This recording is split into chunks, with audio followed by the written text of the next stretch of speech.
सूजी घोलकर घर पर ही आप बहुत आसानी से इतनी टेस्टी और जूसी मिठाई बनाकर तैयार कर सकते हैं, आपको यकीन ही नहीं होगा। तो चलिए देखते हैं कैसे बनाना है। सबसे पहले एक कढ़ाई लेंगे, उसको गैस पर रखेंगे और उसमें डालेंगे दूध। तो मैंने यहाँ पर 2 कटोरी दूध लिया है, बस हमें 2 ही कटोरी दूध की ज़रूरत पड़ेगी। आप कोई भी कप या कटोरी सेट कर लीजिए, उसी से सारी चीज़ें ऐड करिएगा ताकि जो आपकी मिठाई है बिल्कुल परफेक्ट बनकर तैयार हो। तो बस इस तरह से दूध डालने के बाद उसमें ऐड करेंगे हम सूजी। 2 कटोरी दूध के साथ हम ऐड करेंगे 1 कटोरी सूजी। तो यहाँ पर जो दूध है वो मैंने उबला हुआ दूध लिया था, लेकिन रूम टेम्परेचर पे था और ज़्यादा गर्म मैंने इसलिए नहीं किया क्योंकि अगर आप ठंडे दूध में सूजी को डालोगे तो इसमें लम्स नहीं बनेंगी और अगर ज़्यादा दूध गर्म हो जाएगा तो उसमें लम्स बन सकते हैं। इसलिए इस तरह से हमें सूजी डालकर उसको बढ़िया से चलाते रहना है और इसको पकाते रहना। धीरे-धीरे जो है सूजी सारा दूध एब्ज़ॉर्ब कर लेगी और बिल्कुल थिक हो जाएगा और बिल्कुल डो के फॉर्म में तैयार हो जाएगा मिक्सचर। तो इस तरह से चलाते रहिएगा, गैस का फ्लेम हम मीडियम ही रखेंगे। आप यहाँ पर कोई भी सूजी यूज़ कर सकते हैं, मोटी वाली, बारीक वाली जो भी आपके पास है उसका यूज़ कर सकते हैं।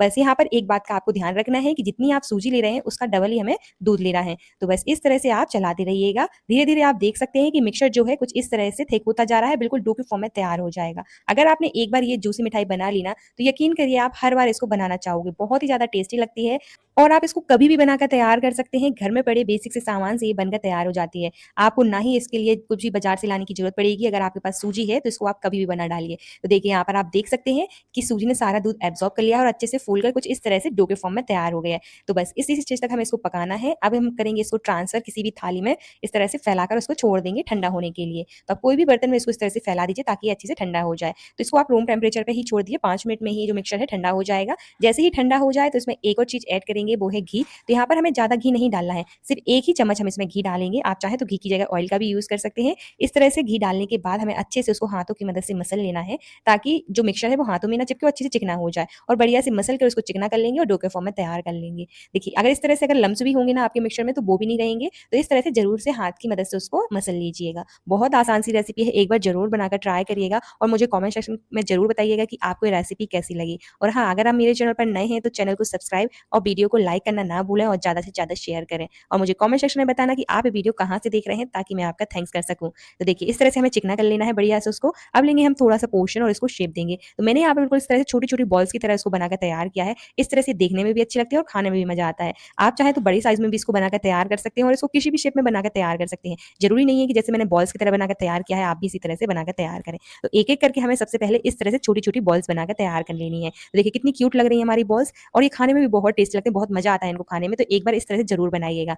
तो सबसे पहले हमें इस तरह से बनाकर रख लेना है सारी बॉल्स को। अब करेंगे इनको हम फ्राई। तो फ्राई करते टाइम आपको एक बात का ध्यान रखना है कि वो ऑयल जो है वो अच्छे से गर्म होना चाहिए। हॉट ऑयल में ही हमें इनको डालना है। अगर ऑयल अच्छा गर्म नहीं होगा, हल्का गर्म होगा तो जो आपकी बॉल्स है वो बिखर सकती हैं। इसलिए आप इनको हॉट ऑयल में ही डालें। बहुत से लोगों के कमेंट आते हैं कि जब वो इनको फ्राई करते हैं तो वो जो है बिखर जाती हैं ऑयल में बॉल्स। लेकिन अगर आप इस तरह से बनाओगे, अगर उनको गर्म ऑयल में डालोगे तो बिल्कुल नहीं बिखरेंगी। और हाँ, 2 से 3 मिनट के लिए आपको उनको बिल्कुल चलाना नहीं है। आप कढ़ाई या पैन में फ्राई कर रहे हैं तो उसको पकड़ के इस तरह से हिला सकते हैं। अगर आप इसको चलाओगे, स्पैचुला डालोगे उसके अंदर तुरंत ही तो ये बिखर सकती हैं। जब ये अच्छे से सेट हो जाएँगी 2 से 3 मिनट में, तब जाके आप उसमें स्पैचुला डालिएगा और उनको थोड़ा-सा चलाइएगा ताकि इवनली फ्राई हो। देखिए यहाँ पर आप देख सकते हैं कि ये बिल्कुल नहीं बिखरी हैं। क्यों नहीं बिखरी हैं? क्योंकि यहाँ पर मैंने उनको हॉट ऑयल में ही डाला था और हाई फ्लेम पर ही हमें इनको फ्राई करना है। अगर आप इनको लो फ्लेम पर फ्राई करोगे तो ये बिखर सकती हैं और ज़्यादा ऑयल भी एब्ज़ॉर्ब करेंगी। तो बस हर स्टेप को आप फॉलो करिएगा। सारी टिप्स और ट्रिक्स अगर आप फॉलो कर रहे हैं तो आपकी मिठाई बिल्कुल नहीं बिगड़ेगी और एक बार में बिल्कुल परफेक्ट बनकर तैयार होगी। तो देखिए यहाँ पर इस तरह से फिर जब अच्छे से सेट हो जाए ना, इनका हल्का सा कलर चेंज हो जाए ना, तो आप इस तरह से चला सकते हैं आराम से, बिल्कुल नहीं बिखरेंगी। और इनको हमें गोल्डन ब्राउन होने तक फ्राई करना है।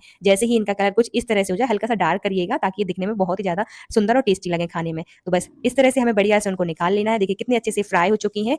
चलिए इसी तरह से हम सारे फ्राई कर लेंगे। अब इनको साइड में रखेंगे। अब लेंगे कोई भी बर्तन। तो मैंने यहाँ एक पैन लिया है जिसमें डालेंगे हम चीनी। तो मैंने यहाँ पर 1 कटोरी सूजी ली थी, तो उसी कटोरी से मैंने यहाँ पर 1 कटोरी चीनी ली है और जितनी हम चीनी लेंगे उतना ही हमें पानी लेना है। और हाँ, यहाँ पर हमें एक तार वाली चाशनी नहीं बनानी है, इसलिए हम जो दोनों की क्वांटिटी सेम रखेंगे, पानी और चीनी की। तो इस तरह से मैंने यहाँ पर 1 कटोरी पानी और 1 कटोरी चीनी डालकर बढ़िया से यहाँ पर इस तरह से चीनी को पिघला लिया है। साथ ही में यहाँ पर हम फ्लेवर के लिए डालेंगे इलायची। तो मैंने यहाँ पर इलायची को क्रश करके डाला है। आप चाहे तो इलायची का पाउडर भी यूज़ कर सकते हैं या फिर केवड़ा एसेंस यूज़ कर सकते हैं। जो भी आपको पसंद है वो डाल सकते हैं। तो बस इस तरह से हमें बढ़िया से क्या करना है, चीनी को पिघला लेना है और चलाते रहेंगे। यहाँ पर जो है हमें चाशनी चिपचिपी चाशनी चाहिए है। जैसे हम गुलाब जामुन बनाने के लिए चाशनी बनाते हैं, बिल्कुल उसी तरह की हमें यहाँ पर चाशनी बनाकर तैयार करनी है। तो यहाँ पर आप 1 कटोरी चीनी और 1 कटोरी ही पानी डालिएगा। दोनों की क्वांटिटी सेम रखेंगे तो आपकी चाशनी जो है बिल्कुल परफेक्ट बनकर तैयार होगी। और हाँ, एक तार वाली चाशनी नहीं बनानी है। एक बात का आपको ध्यान रखना है, अगर आप बनाओगे तो जो आपकी चाशनी वो अच्छे से अंदर तक नहीं भरेगी आपकी बॉल्स में और जो है आपकी बॉल जूसी नहीं बनकर तैयार होंगी। तो देखिए चीनी बिल्कुल पिघल चुकी है। इसी तरह से हमें बढ़िया से पिघला लेना है और चिपचिपी चाशनी भी बिल्कुल बनकर तैयार है। तो चलिए हमारी चाशनी बनकर तैयार है। अब हम जो है गैस बंद कर देंगे और इसको चाशनी को हल्का ठंडा करेंगे। अभी ज़्यादा गर्म है, जब हल्की गर्म रहे उसी स्टेज पर जो हमने बॉल्स बनाकर तैयार करी थी उनको डालेंगे। तो देखिए मैंने यहाँ पर पहले से ही फ्राई करके रख ली थी सारी बॉल्स को। इस तरह से हम डाल देंगे चाशनी में और इसको आधे घंटे या फिर 1 घंटे के लिए छोड़ देंगे, ताकि जो बॉल्स है वो अच्छे से चाशनी एब्ज़ॉर्ब कर ले और अंदर तक भर जाए। तो इस तरह से आप उसको आधे घंटे के लिए तो ज़रूर से छोड़िएगा, आधे घंटे में अच्छे से जो है चाशनी अंदर तक भर जाएगी। उसके बाद ही इसको सर्व करिएगा, मज़ा ही आ जाएगा। तो चलिए इसको हम ढककर छोड़ देते हैं। अगर आपके पास ज़्यादा टाइम नहीं है तो आधे घंटे के लिए इसको इस तरह से छोड़ दीजिए। उसके बाद ही हम इसको चेक करेंगे। तो देखिए यहाँ पर मैंने इसको 1 घंटे के लिए छोड़ा था, 1 घंटे में कितने अच्छे से चाशनी एब्ज़ॉर्ब कर ली है बॉल्स ने, अंदर तक भर चुकी है और बहुत ही ज़्यादा जूसी बनकर तैयार हुई है। तो आप भी एक बार ज़रूर बनाइएगा, आपको बहुत पसंद आएगी ये वाली मिठाई। अगर आपने एक बार बना ली ना ये वाले गुलाब जामुन सूजी के, तो आप इसके फैन हो जाओगे। तो देखिए बनकर तैयार है हमारी बहुत ही ज़्यादा टेस्टी जूसी मिठाई, तो आप भी एक बार ज़रूर बनाइएगा। मिलते हैं आपसे नेक्स्ट वीडियो में। Thank you for watching.